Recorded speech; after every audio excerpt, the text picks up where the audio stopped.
just a new home for a while. Let me feel alive. Nothing to hold me back. Take my time, just enjoy the ride. Hello, lovely people. Thank you for stopping by our channel. This is the Juvenile Ehwi in Cambridge. Today, I'm going to talk to you about the skilled worker visa and the global talent visa and how you can progress from a global talent visa to an indefinite leave to remain in the UK if you are an academic or working as a researcher. Now, first of all, I have to issue a caveat that I am not a lawyer, and therefore this is me sharing the experience I have been through progressing from a skilled worker visa to a global talent visa and onto the indefinite leave to remain. So we shall begin by first of all talking about the skilled worker visa. I mean, this is a type of visa that is issued for a specific professional activity that is approved by the Home Office. What that means is that there are certain organizations that the Home Office recognizes as providing professional services or jobs that require some professional skill sets. So when you come on that visa, you will need to be sponsored. So your employer will need to issue you with a certificate of sponsorship. Among other things, you would also notice that the terms of conditions of your offer or employment will need to be specified in terms of a specified amount that you have to earn. That's what I want to mention is the fact that for this particular visa, it allows you to work in the UK, it allows you to bring your dependents in the UK, but then you are tied to your employer because your employer has to provide you with that certificate of sponsorship. And you're allowed to do some other supplementary work that generally falls within your skill set. So for example, I am a postdoctoral researcher. So my primary role is to conduct research, publish research, and then disseminate my research. But then within that remit, I'm also allowed to do some form of teaching and more potentially help with other administrative activities within my department. But that is just a very minute part of my work. I need to focus extensively on the research that I conduct. So you are very much tied to your employer and there isn't a lot of room. Also, you can't claim public funds. And I think you can read more about what goes into what public funds is. But then when you stay on this visa for 5 years, then you are eligible to apply for indefinite leave to remain in the UK. Now, the Global Talent is a visa that has recently been introduced and it's targeted at people who are leaders or potential leaders in 3 main fields. That is, whether you are in academia or research, or whether you are in arts and culture, or you are in digital technology. Now, I'm going to speak to you about the pathway of an academic and a researcher because that is where I my background and that is the experience I have been through. So yes, as an academic researcher, first of all, this visa requires you to be endorsed. There is an endorsing body that would require you to be endorsed that you are indeed a global talent or you are a promising leader in your field. There are different routes that you can go through. You can go through by coming with, let's say, if you want a grant or you have an individual fellowship, or you've been offered an academic job, a job at an institution of higher learning. So for example, if you get an academic post in the university as a lecturer, as a professor, then you can get what is called the fast-paced endorsement, which means that you are still going to be endorsed by endorsing bodies. There are specific endorsing bodies like the British Academy, the Royal Society, but then the endorsing will be very quick. And sometimes it can range from 1 week to 2 weeks. But then there is what is called a peer review process, where most people will go through. So I'm speaking from the perspective of somebody who has a PhD. Let's say you have a PhD from Nigeria, from any African country or any developing country, and you want to move to the UK.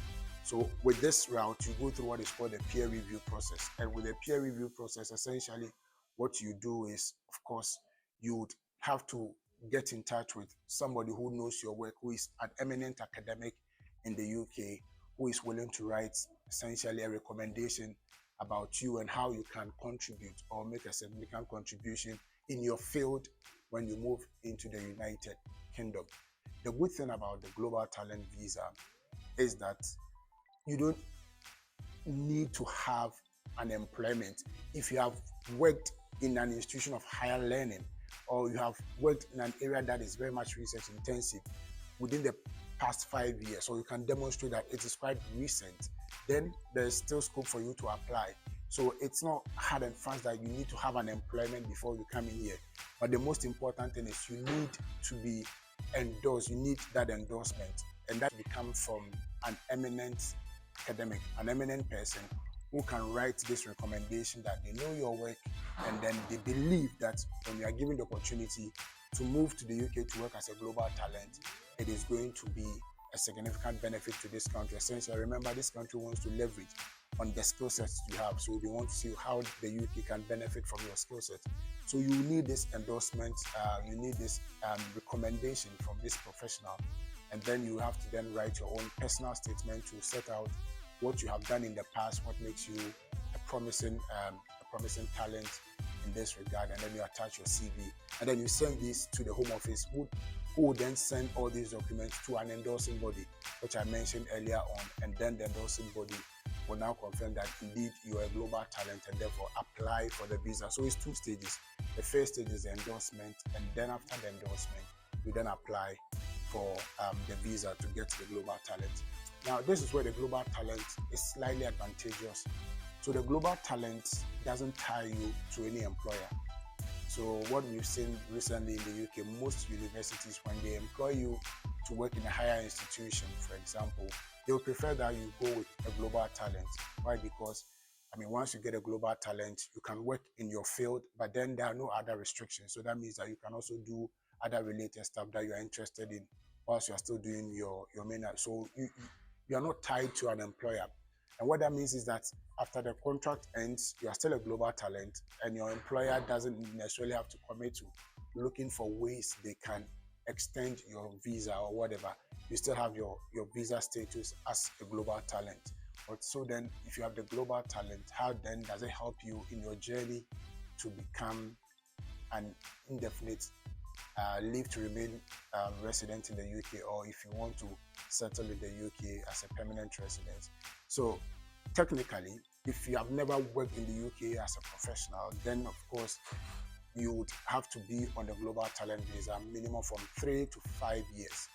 But if you have been on the skilled worker visa for 3 years, then, and here's a very important secret, or a very important fact that you should know. If you have already been on a skilled worker visa, which used to be called the Tier 2 visa, if you've been on that visa for up to 3 years, and for minimum, but then anytime you have spent on a skilled worker visa counts towards that.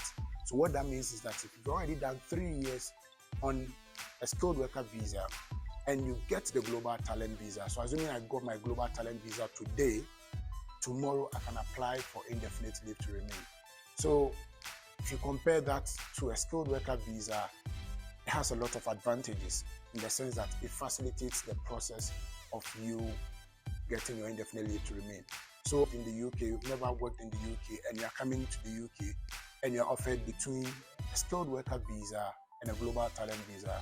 My advice to you will be, go for the global talent visa, because with the global talent visa, yes, the minimum you can spend on before you qualify for the indefinite leave is 3 years. And once you spend that 3 years, you can effectively apply to get your indefinite leave to remain.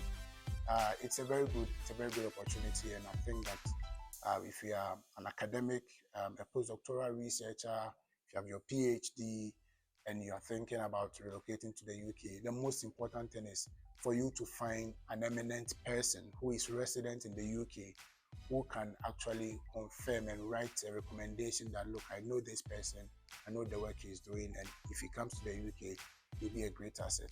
In a subsequent video, I'll tell you about what I put in my personal statement regarding my justification for why I want to be considered for a global talent, and some of the things I highlighted in my CV for this application. So thank you so much for listening, and as usual, if you have any questions, need further clarification on this, drop us an email or contact us on my social media handle, I am at Juvenile on Twitter. You can find me at RJ Ehwi on both Instagram and also on TikTok. Or you can simply leave a message on YouTube, and definitely we'll get back to you. So if this is the first time of stopping by our channel, the Juvenile Ehwi in Cambridge, I will encourage you to hit the subscribe button, like the video, share with your friends. We mostly talk about living, working, and studying in Cambridge, but then broadly also looking at living abroad, studying abroad, and working abroad. Thank you, and then it's a wrap for today. Bye-bye.